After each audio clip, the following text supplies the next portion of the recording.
6 streams going. All right. Hey everyone, Coach Zach here. So one of the parts of this whole body mind transformation that I'm about to undertake is looking at the underlying factors and getting to the root issues of the habits that have been holding me back.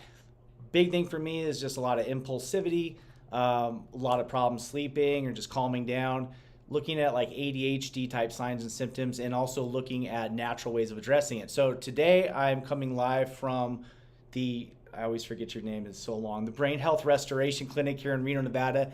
I'm about to talk to Dr. Zavala, who's my personal doctor. Amazing technology here. It's called MERT, and it's revolutionary, and he's about to describe everything for us. So we're going to toss on the screen. You might see this gentleman smiling, handsome face. Also up here, do you talk about that publicly? About what? About the other thing that you do that we just talked about? Yeah. Okay.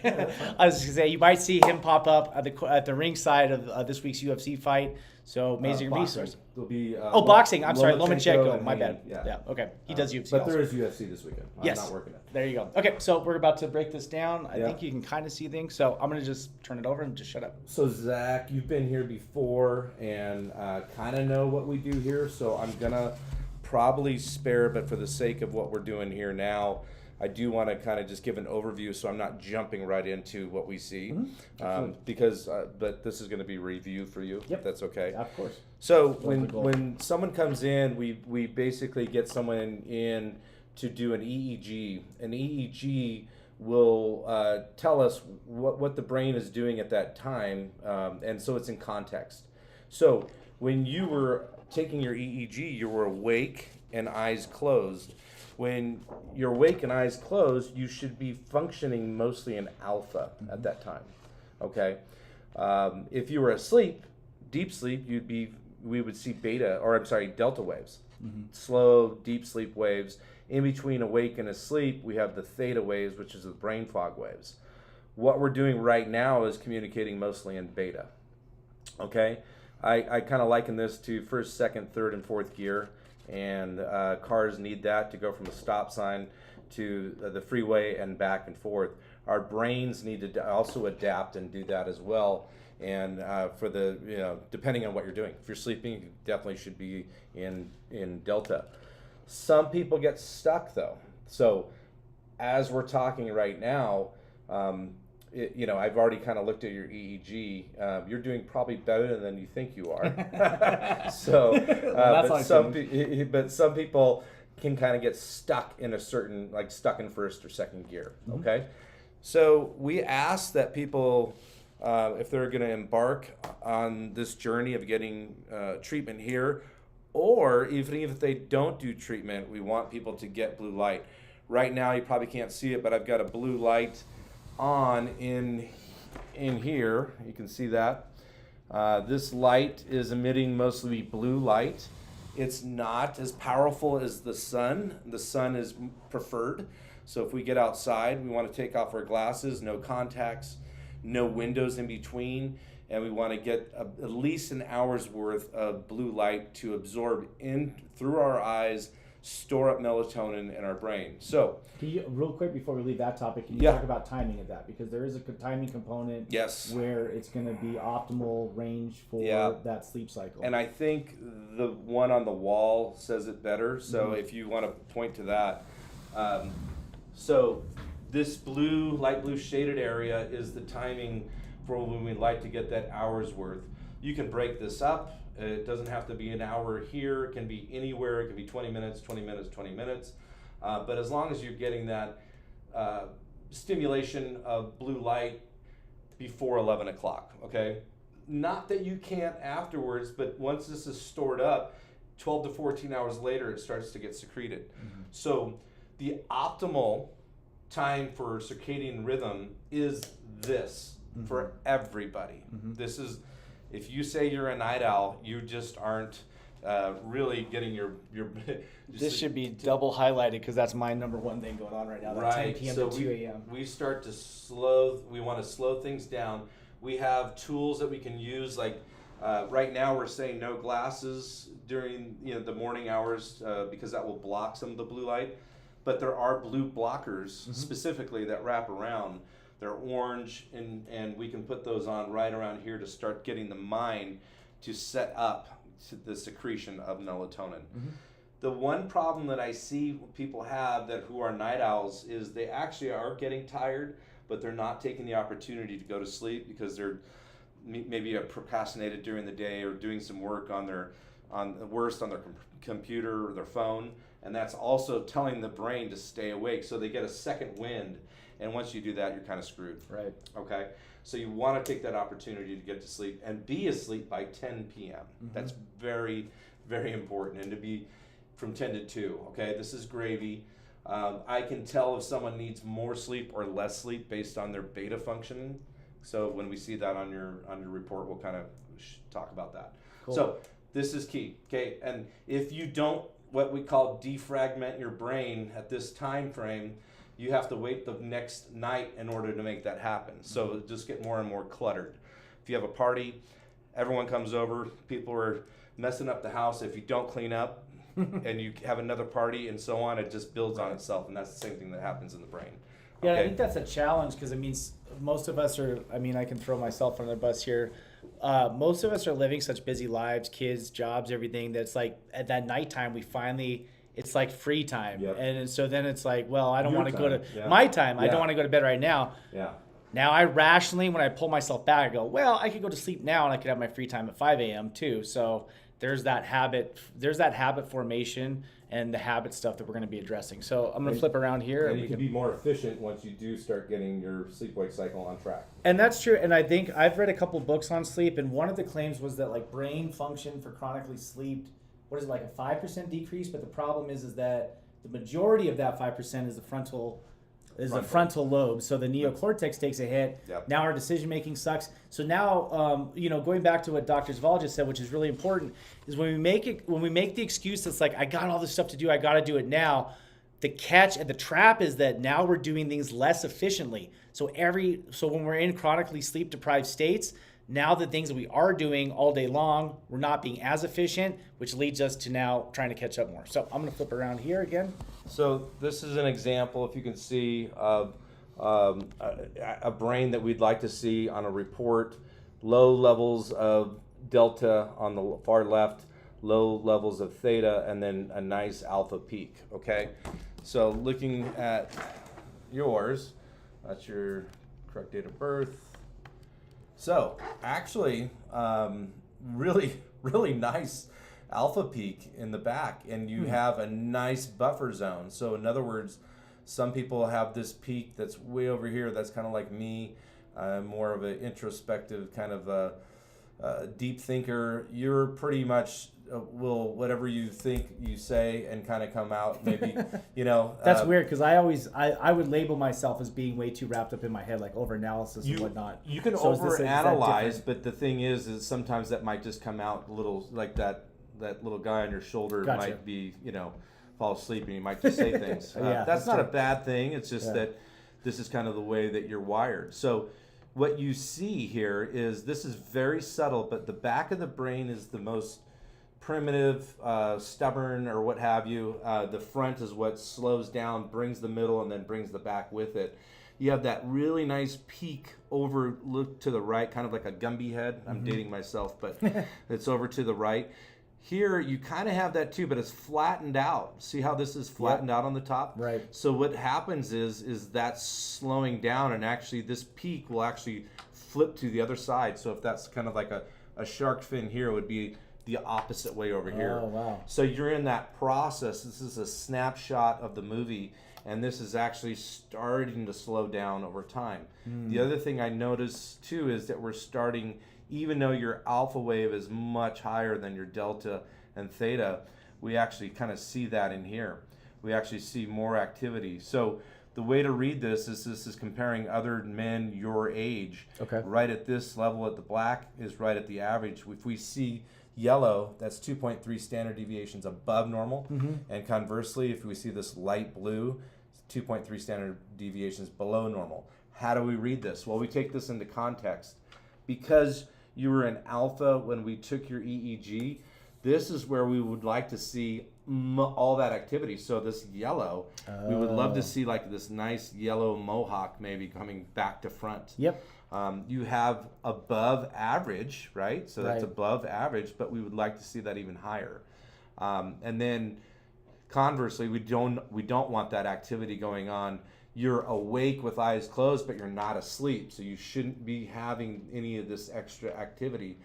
So it's kind of flipped right now a little bit. Yeah, it's flipped. Yeah. So you're not necessarily getting into deep sleep. Right. When you're, and I don't know if you've got an Aura ring that tells you that. I'm actually about to get one, so. Yeah. Okay. So, this is kind of the driver of kind of most of your symptoms. Yep. Okay. Absolutely. We can see a nice peak here, and everyone look at that. Well, what's wrong with that? Well, there's really nothing wrong with that, but everyone is different, right? So you're used to running on all 8 cylinders at some point. Right. Over time, this has kind of slowed down, so you're noticing that. You're noticing that. It's like, people chalk that up to age. It doesn't have to be that way. No. So we can, with better sleep habits, like, well, how do I get to sleep? Well, this treatment is going to help you do that. But if you focus more on getting that blue light in the morning and really focusing on and getting to bed at the same time. Infants need schedules, and so do we. Right. That shouldn't change. Yeah. Okay, but we have all these things that we have to do because we're trying to deal with this life and pay our bills, and so we or you just want that alone time, free time that you have that you maybe been putting off for yourself. Right. So we really need to drop this area, these areas That's down. the Delta one. And we want to make this a little skinnier than this, how wide that is, a nice peak, and have that peak actually, look like this one. Cool. Okay. Okay. So that's kind of the goal for you. Yep. Other people come in here and might not have, and I'm just gonna move this a little bit and kind of show you another one that we just saw. And so if we compare that to this person here, this person, we look at what's called a patient health questionnaire, and someone fills that out before coming in here. And if we see, levels above 5, we're seeing, up into the 20s, people are really struggling with life. That's kind of like the pulse of their mental health is what we look at. It's kind of strange. It's just the way that, like, for you have a higher PHQ-9, showing that you're kind of struggling with a lot of little different things. This person actually, their PHQ-9 was actually lower, but after treatment, I think this person will look back and go, you know what? I think I was struggling a little bit more. They just probably have really good coping skills. Not that you don't, but this person has already been through therapy and things, and they're kind of, understanding what's happened to them in their life before. But this person right here would most likely, on average, I would see a higher score in their PHQ-9 because they're struggling. You're comparing that to you. That this is amazing. This looks really good. But for you, that's well. We don't want to compare to others because we want you to run on 8 cylinders. Well, and that's the thing too that I think is really fascinating about getting quantifiable data in this realm is that it's all subjective. Like if I have been, quote unquote struggling, or if we all have different paradigms. We have different things that we struggle with or excel at. And when that's our norm, you could ask me, hey, how are you doing? And I might be like, oh, I'm great. Well, my great might represent a low level of functioning that I could absolutely be optimized towards, an experience that I might not even have on my radar yet as being possible just from habits and, my standard operating procedures. 100%. And to take that to a step further, when we see people here, the kids here with autism, they have there's just no discernible peak in alpha whatsoever. Everything is all folded over to the left here. And when they get treatment, they go from not speaking to speaking. Wow. That's huge, right? Is, yeah. Well, you already can speak, right? So you're comparing yourself to that. You can't do that. For that person, that's monumental to get to that point. But if we were just looking at that EEG, and you would see that huge change over, it's just very subtle on the EEG, but that translated in their life to something that's major. Right. Do you see any correlation with one thing that I had on my mind coming into this? Like, okay, so I have a lot of life stressors that I just kind of feel general overwhelm going on, business, kids, all the things. If somebody's struggling with one particular thing, like a grief process, or like the autism thing is a great example, but like if somebody has like one thing that they're like, you mentioned the other person that you just showed us, this person's very self-conscious and self-aware of what's going on. Yeah. If somebody has like one big traumatic thing that they're trying to process, does that show up differently, or is it kind of the general like overall load kind of question? If I understand that question correctly, so the brain sees trauma the same. In other words, if it's physical, mental, sexual, emotional abuse, all looks the same to the brain, and we can see that. Okay, so that might be something that would be, I can tell you what's here, but the person has to tell me what happened in their life that shows that. So that's one thing. But I don't know if that answers really what you were asking. Well, I guess my overall question is like just subjectively, like how much influence does our subjective labels of things, like we could all agree that if somebody experiences like PTSD, like a near-death experience, I mean, we see a lot of men and women coming back overseas having served in the military, they have clinically diagnosed PTSD patterns. Yeah. Now you also have people who have experienced trauma that they might say lowercase t, but does it show up the same? Shows up the same way on there, but what you do, what you bring up is patterns. Yes. And so someone that has ADHD, usually we see a nice peak in the back, and we have a slowing down and tabletopping of the front part of the brain, which we're starting to see that on a micro level. Yeah. So if we took that and actually went out even wider, and we had this big wide tabletop and then down, that would be someone who's really struggling with ADHD. Okay. And yours is starting, to do that. Yeah. So again, this is a snapshot in time. Right. And some people that have dealt with this over long periods and decades, we would see that big, huge, wide area in the frontal area that's that no discernible peak.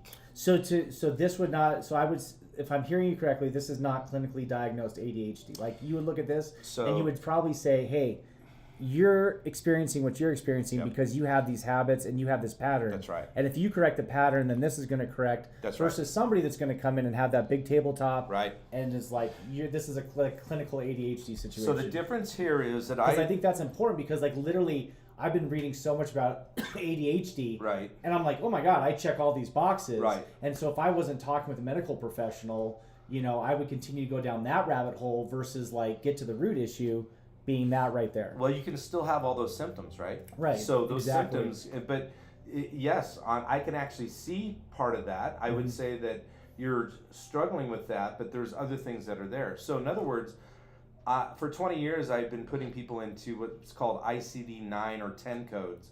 And those are what you're talking about. Those are actually giving a label of what you're suffering with. Right. Because based on symptoms. Yes. So I stopped doing that when I did this because I can just look at it and tell you that this is not where you want it to be. Exactly. And whatever the label that might be, that's usually great for insurance companies, right? Yeah. And putting labels on you. Right. Or and maybe clinicians treating. too, because if you're a clinician and I don't get that ADHD label, you might not be able to get compensation on your end too, and that's a huge problem right now in our insurance system. We don't need to dive into, but right. So the one silver lining in the fact that we don't take insurance is that we don't have to really deal with that. Yeah. But I can tell you, yes, if that's what you're coming in and looking for, and validating that you have a certain something you're struggling with that's in an ICD-10 code, sure, I can agree with that. Well, and I think that's really important because, like, we talked about that there are other people offering the MERT, but they're doing it through insurance, and now you can only do one variation of it. They can't change. It's TMS, right? TMS, yeah, right? TMS would be, and that's the same machine that we use to actually do the treatment. Yeah. But they have a protocol that's a one size fits all. Right. And that's how they get compensated. But what's so cool about this clinic, which we've seen great results in my son with, is that this is all standardized based on my results. Right. So when I come in, if I go through this procedure, the placement, the strength of the intensity of the signaling is going to be completely different from anybody else that walks through the door because it's tailored to my brain. That's right. Rather than just give me a stimulus just for the sake of doing it to get compensated by insurance. 100%. So if people are doing TMS and they're not looking at what their brain looks like, Yeah. that's a problem. Right. That's a problem. Because in your case, if you were to go do straight TMS, that's not going to be a great benefit for you. Right. You're not at 10.2 hertz. Yeah. You're close, Right. but you're not that. But they picked 10.2 because that's overall general. That's kind of how what they saw. Yeah. But that doesn't help you if you're not in right around that time frame. And it's just like in the hertz. supplement world where somebody will be like, I need more energy, or I'm, depressed. Yeah. And they read an article, or, Yeah. they follow somebody, and that person goes, everybody is B12 deficient. Right. And, I know for a fact, doing my blood work, I have a lot of B12. I'm actually at the very high end of the spectrum. So it's like if somebody under that circumstance just starts doing a shotgun supplemental approach, it's just like trying to treat your brain, using a shotgun approach, and you're not getting any quantitative feedback. It may work for a little bit. You may be creating a bigger problem. We don't know. So this is really, really amazing, right? Yeah. now. So I think based on what some of the things that you struggle with, we can actually improve upon. We can get your sleep dialed in. Yeah. That is going to take. What we talk about here is, if you're doing anything that is not healthy for your brain and not letting it cool down at night and getting to sleep, you want to stop that. That's things like alcohol, THC. Certain medications, benzodiazepines, things that people are using to kind of cope with life, right? Yeah. Getting treatment for it. Someone has anxiety, they're going to be on Xanax, right? Yeah. What does that do in time? It actually slows the front of the brain, and it makes the problem worse in the long run. Yeah. So we want to address this au naturel without medications and get you tuned up to where you wouldn't need medications. Cool. And my big question coming into this is like, I know I'm over consuming caffeine. Number one, when would be the last, what time of day would you say no more caffeine after that time? Because, some people, I know that the metabolism is personalized, and some people say 12-hour half-life, some people say 10-hour half-life. So, if you kind of have different on everybody's metabolism, right? So, Right, and exactly. How you're. So I would say that, as a general rule, usually after 10 or 11 o'clock, you don't want to. It's almost the same idea as the stimulation of the blue light. Right. So you want to, if you're shutting nice. that down, you want to shut down the rest of the caffeine. But all you're doing is self-treating, right? And so it's self-medicating. And it could be actually, could be hormonal too. Could be the cortisol. Cortisol is really not really flowing when it should early in the morning. Yeah. And we have a flattened out peak. So, cool. Well, there it is. It's verified. All right, cool. You are going to live it. I am living. That's good.